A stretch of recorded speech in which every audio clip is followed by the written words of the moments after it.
Alright, so today we're going to continue with our reference angle subject.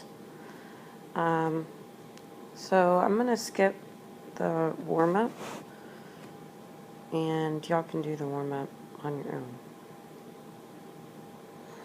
So the notes begin the second half. The 6 trigonometric functions provide numerical ways of describing an angle in standard position. Let theta be an angle in standard position, and coordinates x, y be a point on the terminal side. So if I give you point x, comma, y, you go to your graph and say, well, I'm x units over and y units up or down. So I create this point right here, and I connect that point to the origin and form this triangle. Now, we talked about on Friday, the reference angle is always that angle closest to the origin with the x-axis. So this is our theta we're going to be talking about. So our height, our up to downness is y, and when we talk about trig, we really talk about opposite, adjacent, and hypotenuse. So your y value is your opposite, and your side to side movement is your x, and that's actually going to always be your adjacent. This is an always statement, not just in this particular case. So x is your adjacent, y is your opposite, and r is your hypotenuse. Okay? So make sure you write that down. I'm going to come over here. So r equals, in terms of Pythagorean theorem, it's x squared plus y squared equals r squared, and take the square root. So square root of x squared plus y squared. Alright, sine theta. Go ahead and write your trig. So, ka, toa, cosecant, secant, cotangent. Sine of theta is equal to opposite over hypotenuse. I'm going to write this r back because we need to see that. I'll go ahead and write all this in blue.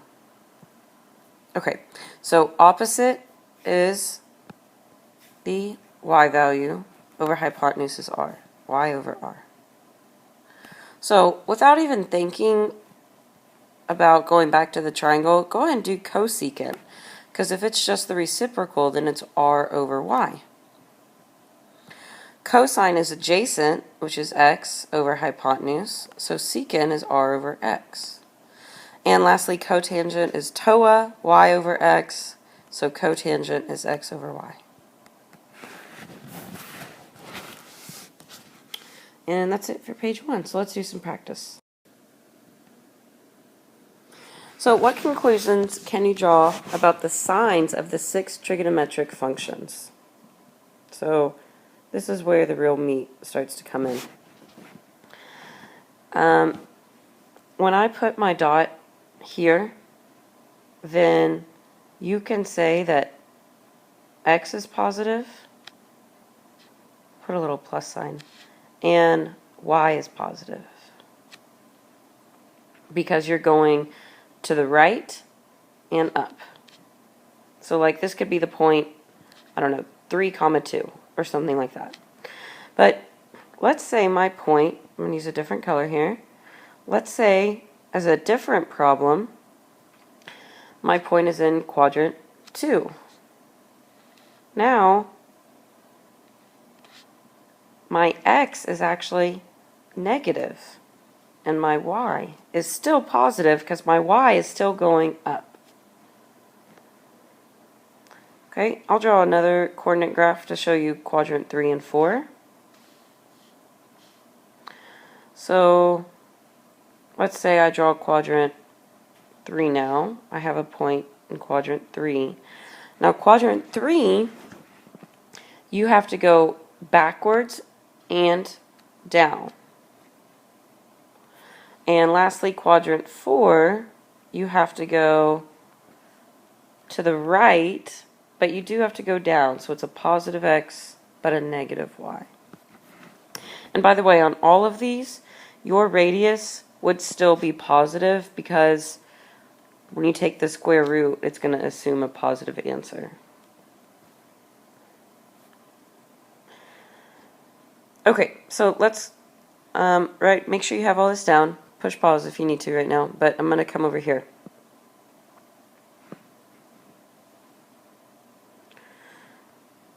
So if you have a point here,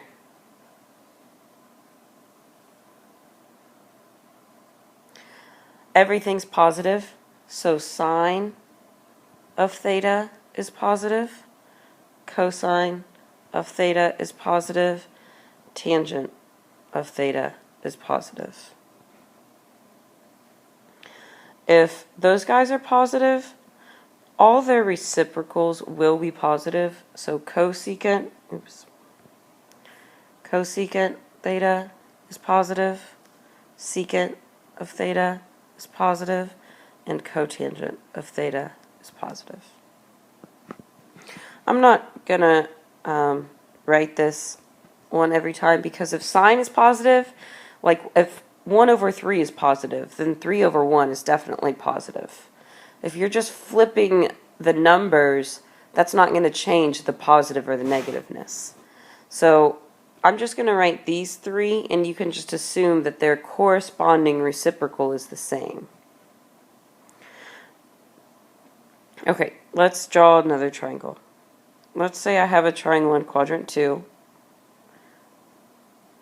Now, we said that in quadrant 2, this is negative, but this is positive.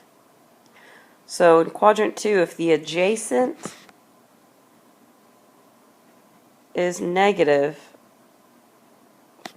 then let's go through our 6 trig functions. Sine. Sine is opposite over hypotenuse. When you talk about opposite, it's your up to downness, and your hypotenuse is always positive.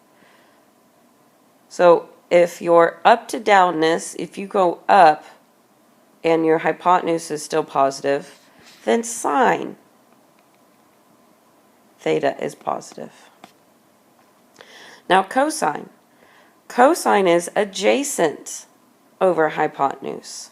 So if cosine is adjacent and I'm going backwards in my adjacent, then cosine of theta is negative. And lastly, TOA, tangent. So tangent theta. Okay, TOA is opposite, which is positive, over adjacent, which is negative. A positive over a negative is going to be negative. So once again, sine is positive, cosine is negative, tangent is negative. If you want to write down sine is positive, that means cosecant is positive. Cosine is negative, therefore secant is negative. Tangent is negative, therefore cotangent is negative. You can go ahead and do that. All right, let's do quadrant 3.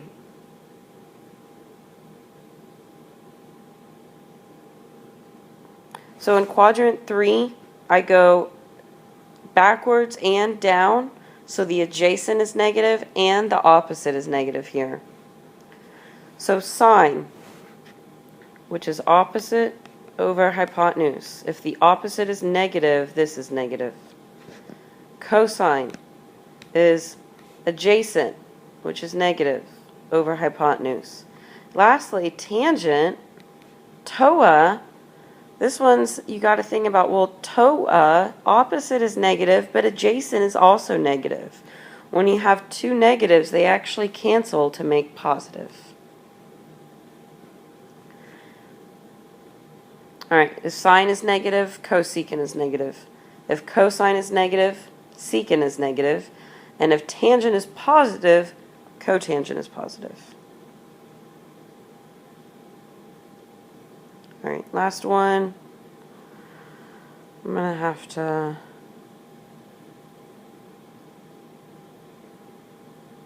Okay.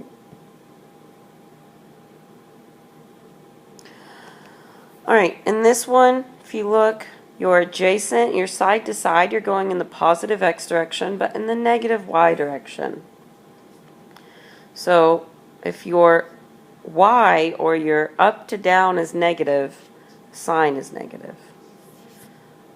Your adjacent is positive, cosine is positive. Tangent is one positive, one negative, so tangent is negative. Therefore, cosecant is negative, secant is positive, cotangent is negative. Okay. Make sure you have this down. I'm going to go on. So what this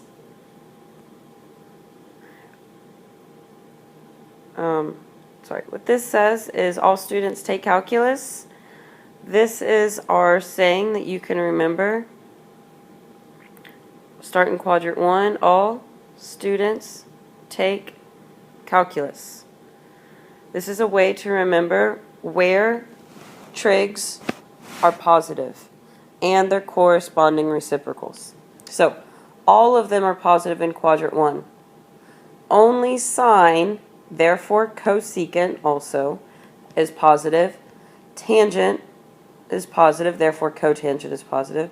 And cosine is positive, therefore secant is positive. So all students take calculus. All right, I'm going to erase this. So there we go. Example 3. Find the 6 trig functions for theta. So -1, 3 is -1, 1, 2, 3 here. Now you take that point, you connect it to the origin, and you make your triangle. Sorry, this should be at 1. I'm just not good at drawing. Put your theta where your reference angle should be. So that's next to the origin on the x-axis.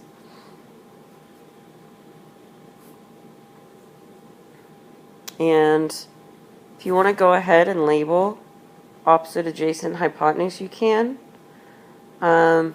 Also label your sides. So this is a distance of -1.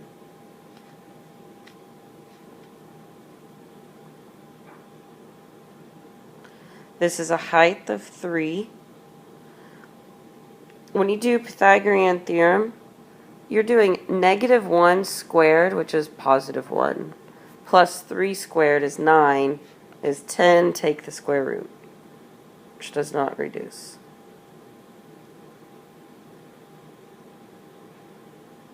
So square root 10. Okay. Label opposite, adjacent, hypotenuse.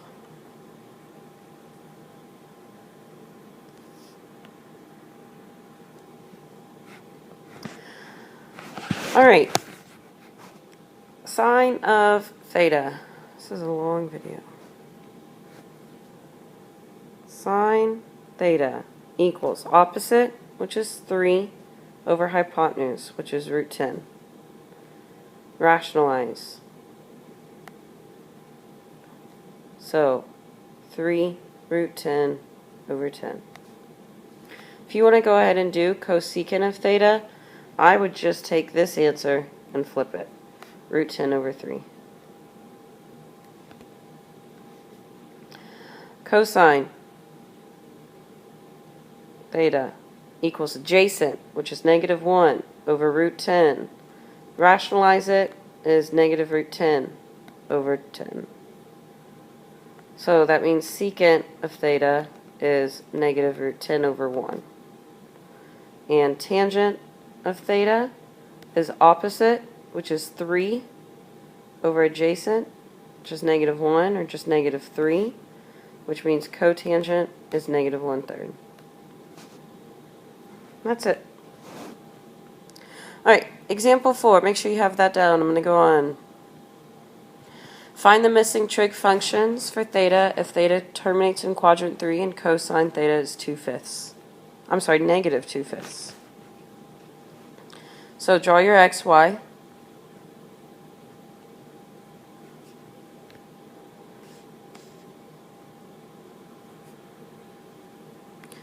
Okay, we are in quadrant 3. So if you're having trouble visualizing this, I mean, you know you're going to make a triangle, so just put a dot, and if we don't draw it to scale, then, I mean, that's just too bad, but you know you're going to have a triangle, so I'm just drawing my triangle. I put my dot in quadrant 3 because it told me to, and I'm making a triangle.